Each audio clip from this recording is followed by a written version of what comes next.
then when you lack the knowledge of the value of something, you're going to place it to a lower standard. And you can't let yourself place God on a lower standard because God is supposed to be up here. And yet, so many of us put him on the last thing on our bucket list. We tell ourselves we're going to spend time with him today. And yet, it's the same thing that we've told him yesterday. I've been searching for another.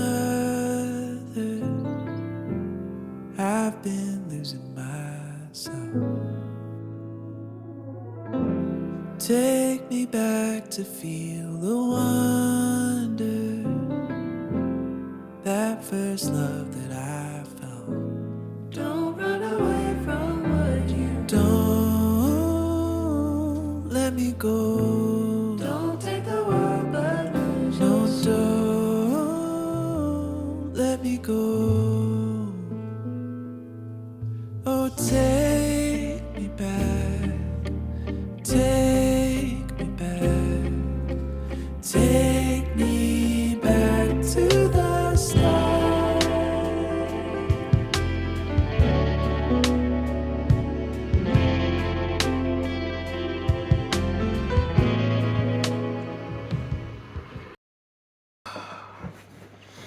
Right.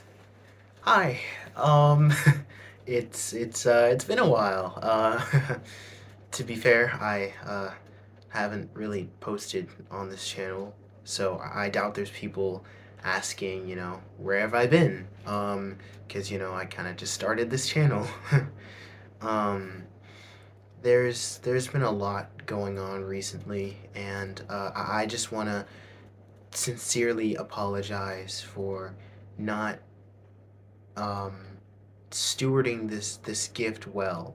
Because obviously to you it just seems like, oh, okay, this is just some random goober who hasn't posted in a while. But uh, it God has gifted me with an incredible opportunity to get to share experiences with other people, and to learn from others and teach others and spread the love of Jesus through the internet.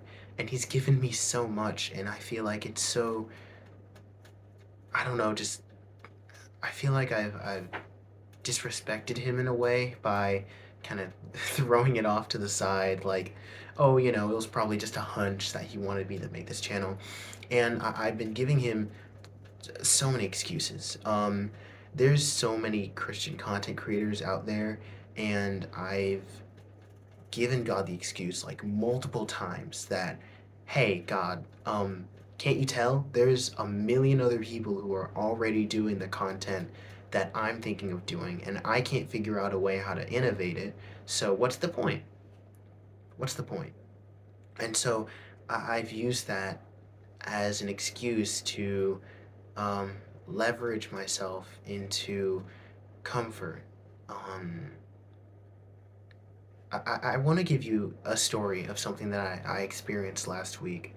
So we were in my English class, and we were going over a play by the name of Macbeth. Kind of notorious.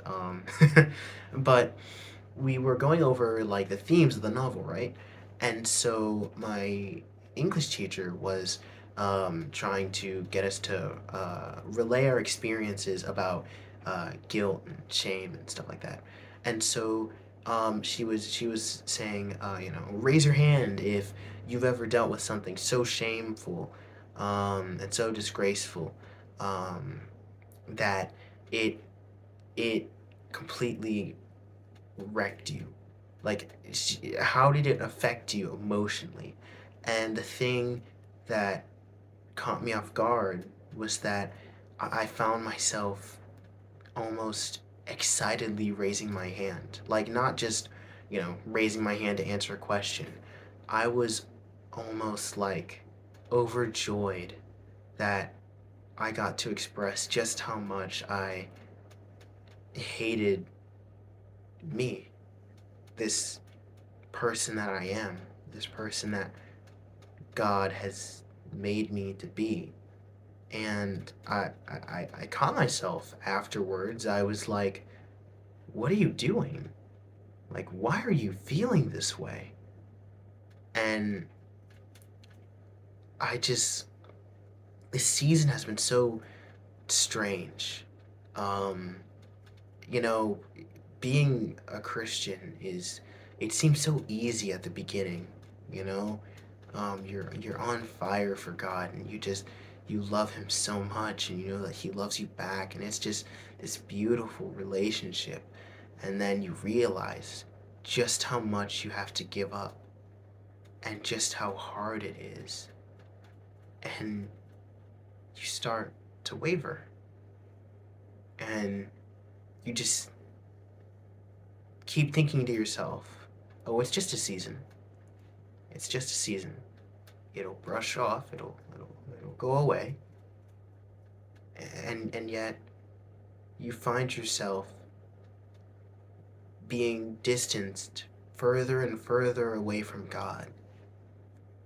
And you feel like the things that used to excite you just don't anymore. And it's so confusing because it's like, Lord, I loved being in your presence. I loved talking to you and being with you. Why do I feel this way? Why am I like this? And it's so frustrating. And I just I don't know why you're watching this video, but I pray that something, anything that I say, will be able to resonate with you and encourage you and strengthen you somehow. I apologize because I'm a little bit of a perfectionist, so I really hate that this is unscripted, but I felt like I needed to get going and at least say something, because what I've learned recently is that you can't wait for the perfect moment to change. You can't wait for the perfect moment for things to happen. You can't just, obviously, there's times to wait on God, but there's times where you have to step out in faith. Faith is nothing if you don't do something. Even waiting is still doing something. But if you just sit still and stagnant and just go on through life just doing nothing, your faith is dying. There's only two ways you can go. You're either going forward or you're going backward. There's no in between. People like to think of this idea that, like, oh, God's working on me. And they use that as, you know, some people use it as an excuse, to try and be like, oh, I'm angry, but God's working on it. He's working on me. Ha ha ha ha ha. But it's like, are you really changing? Are you really changing your perspective? Something that I'm working on. I've told God so many times. I'm sure he's sick of it. He just wants to like whack me with a little pan at this point. I told him so many times after I've done something wrong, I'm sorry. I'm so sorry. And I'm sure he's grateful that I'm owning up to my mistakes, right? But I almost feel like he just wants me to do something instead of just say something. Obviously, there's confession, but then there's what you do after the confession, right? You have to take steps forward, or else all you're doing is staying back.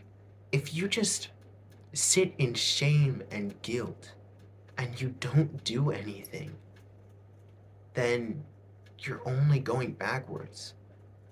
It's funny because I've never seen the way I've treated myself as anything but me just being truthful. I thought that if I kept telling myself that I was the exception, that God's promises mean nothing to me because they don't apply to me.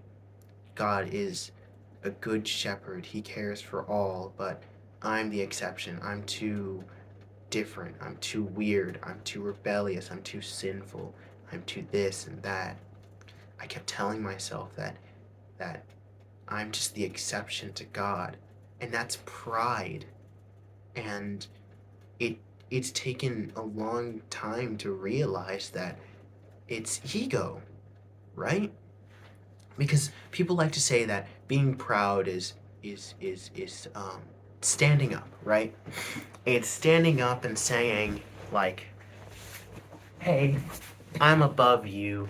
I'm above everyone. You're all gonna do what I say because I know better than all of you." When really, sometimes it's when you beat yourself up and you keep you keep just condemning yourself over and over and over and over and over, and you just ignore God. You just keep ignoring him. And he's trying to tell you to keep your eyes on him, to not be lazy, but to stop burning yourself out. And he's trying to tell you to not be like Martha, who had good intentions. When there's a story in the New Testament where Jesus comes over to I think it was Mary and Martha, their house, and Martha is doing all these things. She's cooking. She's making sure that Jesus is a welcome guest. She's doing all these things, and Mary is just sitting at Jesus' feet. And Martha gets frustrated. She basically tells Jesus, to summarize it, she's like, "Dude, what is this lady doing? Can you get her to help me out, please? Because she isn't doing anything. I'm working so hard. I'm working so hard for you. And here she is, doing nothing, just listening to you." And Jesus replies by telling her that she's so focused on so many different things, but Mary found the thing that truly mattered. And so what I found is that I've been so caught up in life. So many things have happened that I don't really want to get into right now, but life's been really tough recently. I feel like I've lost myself. And maybe you can relate. You feel like you don't know who you are anymore. You don't know who Jesus wants you to be, what he wants you to do. You feel so caught up in life. You want to do all these things. You want to be a good steward. You want to pray. You want to fast. You want to be in a relationship. You want to be all these things, but you're just not.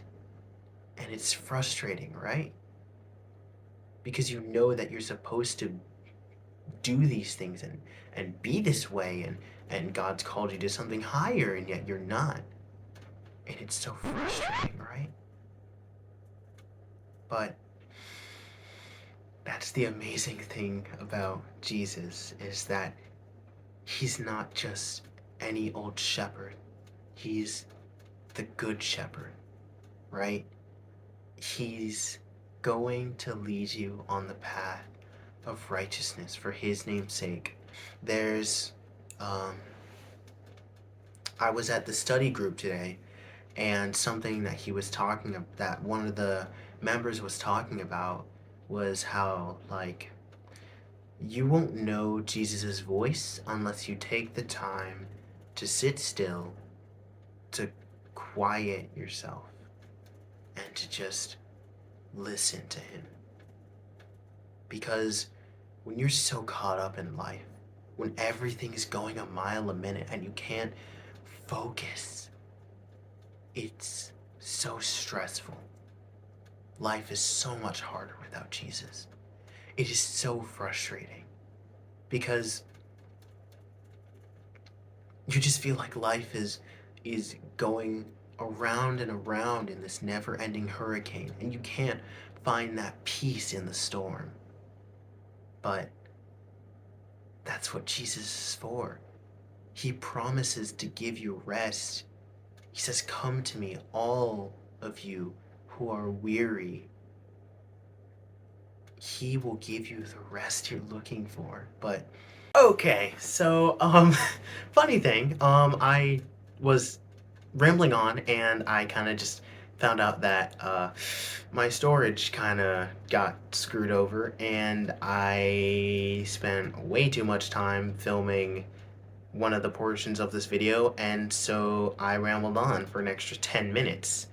And I kind of just lost all that. So, to wrap things up, I guess, I want to end off with a verse from 1 Timothy chapter 4, verses 7 through 10. And it says, "Have nothing to do with godless myths and old wives' tales. Rather, train yourself to be godly. For physical training is of some value, but godliness has value for all things, holding promise for both the present life and the life to come. This is a trustworthy saying that deserves full acceptance. That is why we labor and strive, because we have put our hope in the living God, who is Savior of all people, and especially of those who believe." And so I'm not sure if you've gotten anything out of what I've said, but I hope that you'll realize that life is so much bigger than just you. And I'm not saying you shouldn't respect yourself, but I'm saying that people have gone through too much to get you to where you are. Jesus has put you here for a reason. And it is not our right to do whatever we want and to spit on him and dishonor him by saying, "I'm going to go my own way. I don't need you. Your sacrifice means nothing to me." Because, again, when you lack the knowledge of the value of something, you're going to place it to a lower standard. And you can't let yourself place God on a lower standard, because God is supposed to be up here. And yet so many of us put him on the last thing on our bucket list. We tell ourselves we're going to spend time with him today. And yet it's the same thing that we've told him yesterday. We told him that we were gonna pray late at night because we were too sleepy. And obviously, it's not like the Bible commands us to wake up super, super early in the morning. Unless it does. Correct me if it does. But my point is that we make so many excuses to God when all he wants is to let him guide us. And it takes sacrifice. It's not fun, but Jesus dying for us wasn't fun, but he still did it. And so you can't put your feelings above God. You just can't. It doesn't do you any good. It truly doesn't. God truly cares about how you feel. I'm not saying ignore your feelings. That is the worst advice I could give. I'm saying acknowledge your feelings. Acknowledge all of them and take them to God. Don't push them away. Don't sulk in them. Don't use them as a leverage to do what you want. Take them to God. Express everything that you're feeling. Pray continually. That's what it says in 1 Thessalonians. I think it's somewhere in Thessalonians, chapter 5, verse 19. Pray continually. Bring everything to God. And don't hold back, because he can take it. But the moment you start telling yourself that you can handle it, that's pride. Because you're telling yourself, the moment you stop praying, is the moment when you can tell that pride is creeping in. Because you're telling God, I can handle it. And I'm not saying we shouldn't handle our responsibilities. I'm saying, do we acknowledge that we are the bride of Christ and that God is dependable and that Jesus is reliable and that we can trust him to take our burdens and and to that we can learn from him, that we don't have to settle, but we don't have to strive so much that we burn ourselves out. I'm saying that we don't have to stress so much about ourselves, how we're doing, how we're feeling, what we need, what we want, what we desire. And of course, I'm not saying that caring about ourselves is wrong. I'm saying when you put your desires, what you feel about yourself, above God, it's pride. And you can't love someone until you learn to submit to them. Just like a husband and their wife, a husband and his wife, they submit to each other. It's an act of love when you submit to God. Jesus submitted to the Father, so why shouldn't we? And if we truly loved God, we would submit to him. It's not a bad thing. In fact, it's probably one of the best decisions you can make. Because you're in good hands. Like in verse 10, chapter 10, when it's talking about when it's the festival, when it's the winter festival of, I think it's Hanukkah. And Jesus is teaching about him being the gate, about him being the good shepherd. He doesn't just say he's a shepherd. He says he's the good shepherd that will lead us to pastures, that will lead us in the way that we should go. That doesn't mean that he doesn't take us to different pastures.